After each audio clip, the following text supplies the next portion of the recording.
Measurement of trends. अब कल तो हम लोगों ने सीख लिया है कि टाइम सीरीज डेटा क्या होता है। Time series data is a data collected over a period of time.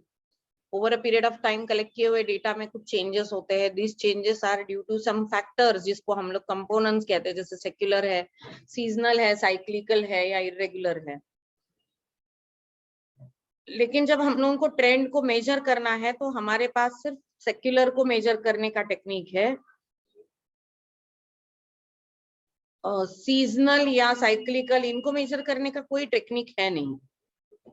We don't have any technique to measure the, actually है सीजनल का, साइक्लिकल का इतना ज्यादा नहीं है, लेकिन वो हमारे पोर्शन में नहीं है। तो whatever trend we are measuring now, that is only the secular trend that we are measuring. We measure the secular trend using the graphical method. Now, what is this graphic method? Let us talk about. Let us talk about this graphic method.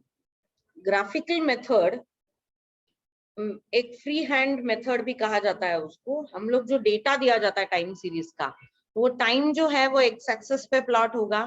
तो यहाँ पे time plot होगा, यहाँ पे उसकी values आएंगी। So we'll plot the time and the values like this, and every point will mark here on the axis. We will join all the points and a line will pass. These points are joined using a free hand line. A smooth curve भी एक निकाल सकते हैं आप। अब ये सब करने के बाद आप एक इमेजिनरी लाइन ड्रॉ करोगे जो अप्रोक्सीमेटली सारे पॉइंट्स के आसपास से गुजर जाएगी। And this line is called as line of best fit, और इसे हम लोग ट्रेंड लाइन कहते हैं। This is called as line of best fit. Okay, ये लाइन जो होती है वो सारे पॉइंट्स के आसपास से गुजर के जाती है। It passes from nearby to every point, and this line is called as line of best fit. और ये होती है हम लोगों की ट्रेंड लाइन। ये जो मेथड है ग्राफिकल, ये प्रेजेंटेशन के लिए बहुत ही पॉपुलर है। हम लोग आराम से अपना डेटा इसमें प्रेजेंट कर सकते हैं, ट्रेंड लाइन को आइडेंटिफाई कर सकते हैं। लेकिन जो टाइम सीरीज का बेसिक ऑब्जेक्टिव है कि उसको फोरकास्ट करना है, that is not possible here. You can not forecast. Okay, we can not forecast anything here. हमको यहाँ पे सिर्फ ट्रेंड क्या है, किस दिशा में है, ये इतना ही पता चल जाता है। फोरकास्टिंग जो इम्पोर्टेंट टूल है टाइम सीरीज का, वो हम लोग इधर नहीं कर सकते। So let us take an example from your exercise 4.1.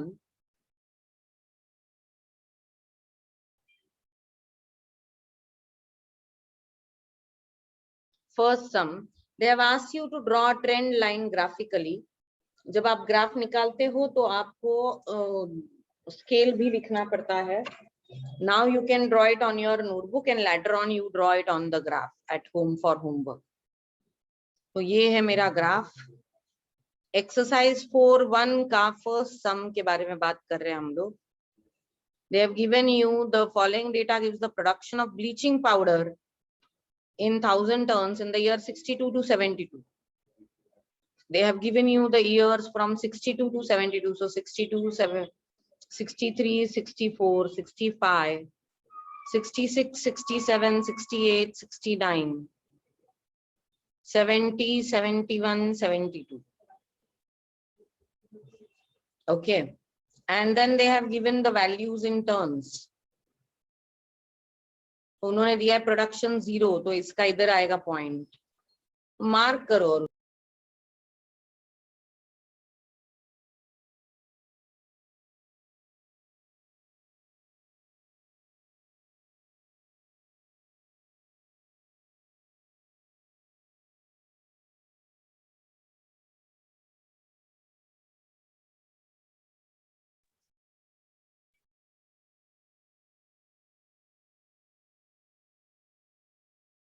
You are solving exercise 4.1.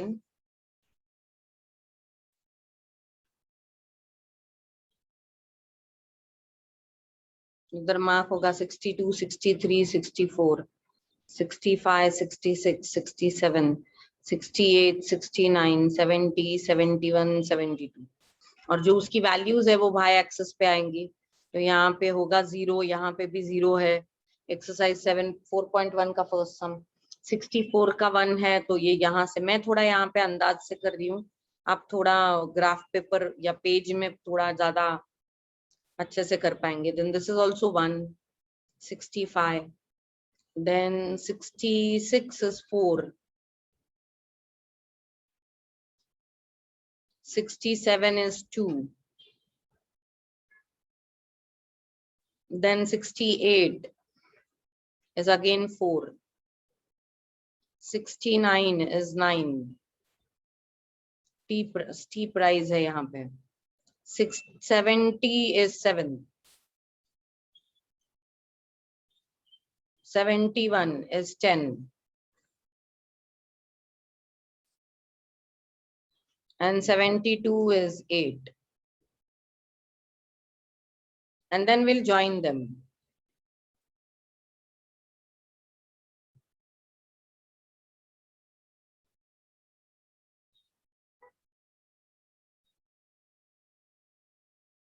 And then we'll draw a line which is passing nearby from all the points,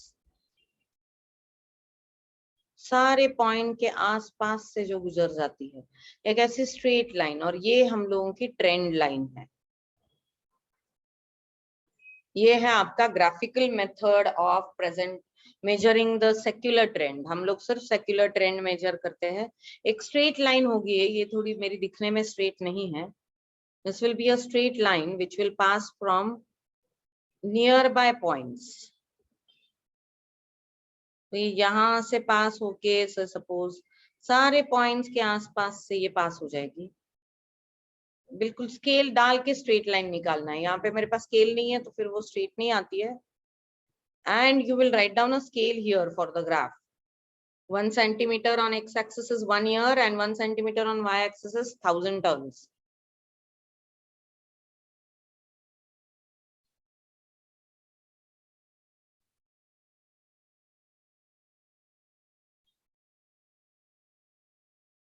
Okay, this is the way we present the time series data by using the graphical method. Time जो है या period जो है या year जो है वो हमेशा एक्स एक्सिस पे रहेगा, और वैल्यूज जो है वो हमेशा वाई एक्सिस पे रहेंगे।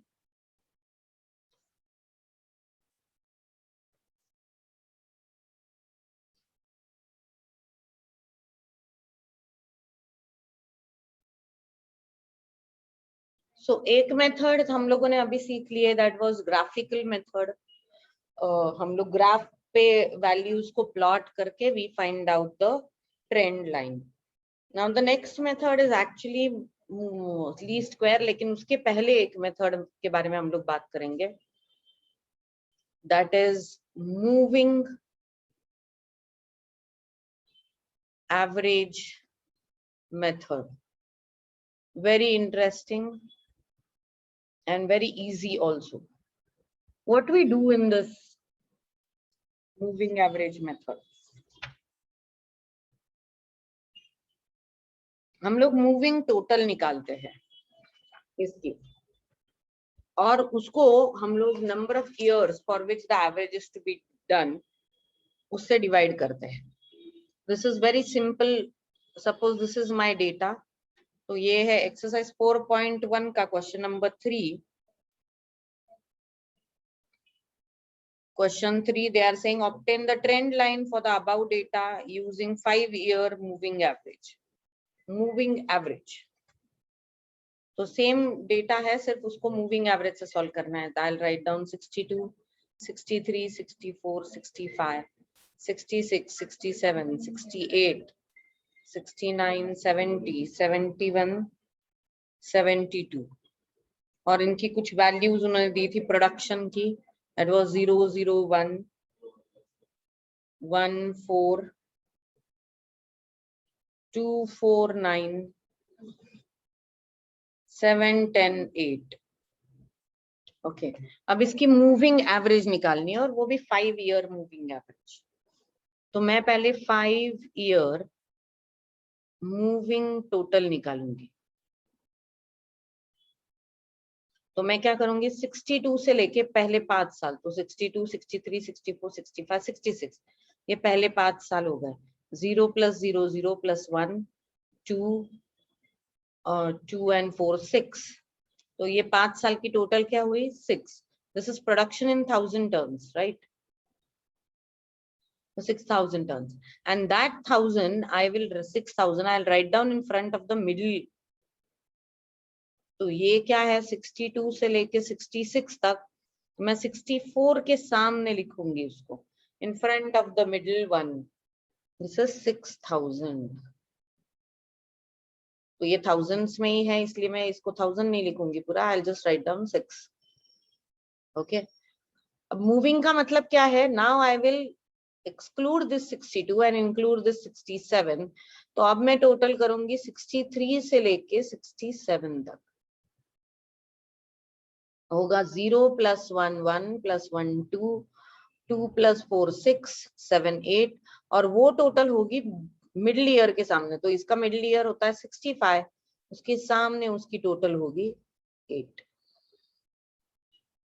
Then I'll omit 63 also and I will include from 64 to 68. So 1 + 1 2 + 4 6 8 + 2 12, और वो मिडिल ईयर के सामने लिखा जाएगा, तो वो इसके सामने आएगा 12. Then I'll omit 64 and I'll include 69. तो ये 5 साल में हमेशा ले रही हूँ, 65 66 67 68 69. ओके, पहले क्या था 62 63 64 65 66, वो इधर लिखा, मिडिल ईयर के सामने आपने वैल्यू लिखी थी, फिर हम लोगों ने उसको ऐसे लिखा है. Now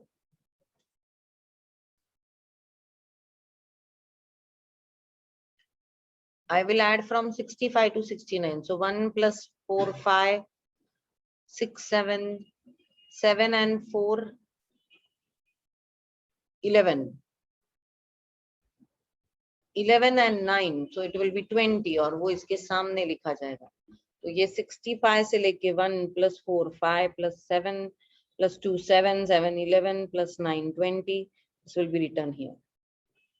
Now I'll take from 66 to 70. So it will be 4 + 2 6 + 4 10 19 26, और वो इसके सामने लिखा जाएगा 26. These are only totals that we are taking. Now I'll take from 67 to 71. These are the 5 years. और उसकी टोटल 69 के सामने आएगी. तो ये 2 है, 2 और 4 6 6 और 9 15 22 10 32. Now I'll take from 68 to 72. अब उसके बाद कुछ नहीं है क्योंकि 72 के बाद नंबर ही नहीं है, तो 13 + 7 20 30 38, इन दोनों को कुछ भी नहीं है लास्ट के 2 साल. ये आपका हो गया मूविंग एवरेज. कैसे लिया हम लोगों ने मूविंग एवरेज, ये पहला था 62 से लेके 66 तक, 62 63 64 65 66. Then this is from 63 to 67. This is from 64 to 68. This is from 65 to 69. This is 66 to 70, 67 to 71, and this last one is from 68 to 72. ऐसे 5 साल का ये मूविंग एवरेज हम लोगों ने ले लिया है. ओके, हर बार 5-5 साल लेने हैं, फिर ऊपर का साल निकाल देना, नीचे का साल ऐड करना है, और फिर नेक्स्ट 5 साल के लिए. अब ये तो हो गई मूविंग टोटल, लेकिन मुझे चाहिए एवरेज. तो now I will find out 5 yearly moving average. Average मतलब क्या, उसको 5 से डिवाइड करना पड़ेगा क्योंकि 5 ईयरली है, तो इसको तो कुछ नहीं आएगा. 6/5, this will be 6/5, 8/5, 12/5, 20/5 is 4, then 26/5, 32/5 and 38/5. These are your trend values. और अब आप क्या करते हो इसका आगे, एक्चुअली ये इसके आगे का हमको है नहीं, but I'll tell you. Then now we'll again draw a graph and we'll plot these points in front of these year. 64 के सामने 6/5, 65 के सामने 8/5, ऐसे प्लॉट करके उनको ज्वाइन करके आप एक ट्रेंड लाइन बनाओ। This is moving average method.